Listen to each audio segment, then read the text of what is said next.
Conservation de la nature Canada a une longue histoire d'amour, je dirais, avec le fleuve. Depuis des décennies qu'on travaille sur ses berges, sur ses îles.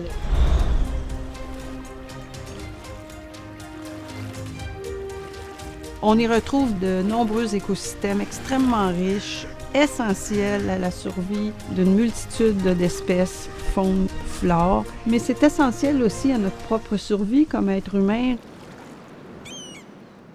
Malheureusement, le Saint-Laurent fait face à de nombreux défis. Il y a des menaces à son intégrité. Le long des rives de l'estuaire, on retrouve d'abord de nombreuses espèces aquatiques, terrestres, très particulières qui ont besoin de ces milieux-là pour survivre, s'abriter, se nourrir, etc. Et les forêts côtières sont très particulières également et qui ont besoin d'être protégées.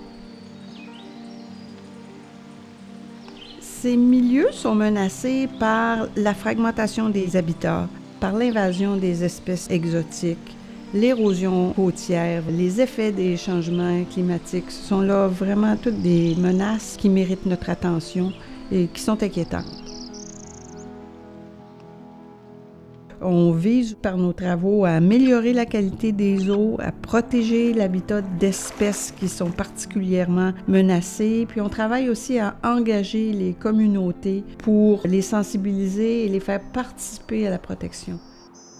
On se trouve sur la propriété de Cap-au-Saumon dans Charlevoix, une propriété de 382 hectares. On a derrière nous un exemple du littoral que la propriété protège, un littoral qui s'étend sur 3,2 km de longueur. C'est important là, de protéger Cap-au-Saumon parce que c'est une propriété qui est très typique des milieux côtiers.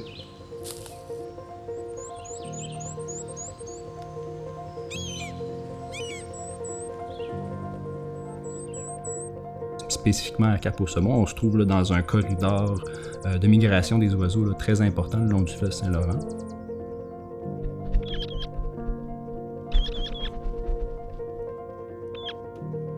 L'idée d'avoir aussi une collaboration avec le CEPAS, c'est d'avoir des yeux sur le terrain, donc avoir un partenaire de confiance qui nous permet de s'assurer que les bienfaits de la propriété seront maintenus à long terme.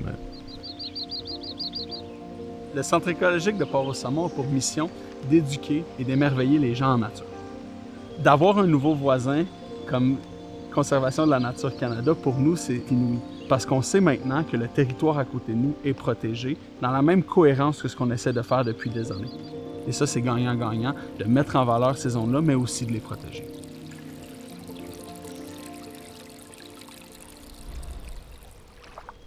La crise de changement climatique et d'effondrement de la biodiversité menace la nature, la faune, la flore, nous menace aussi.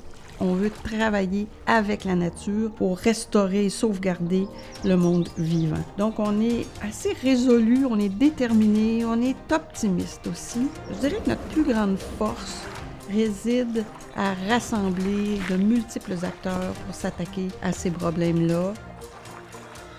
En protégeant de façon permanente des lieux comme Cap-au-Saumon, on garantit aux générations futures le fait de pouvoir continuer à apprécier et admirer la beauté de la nature.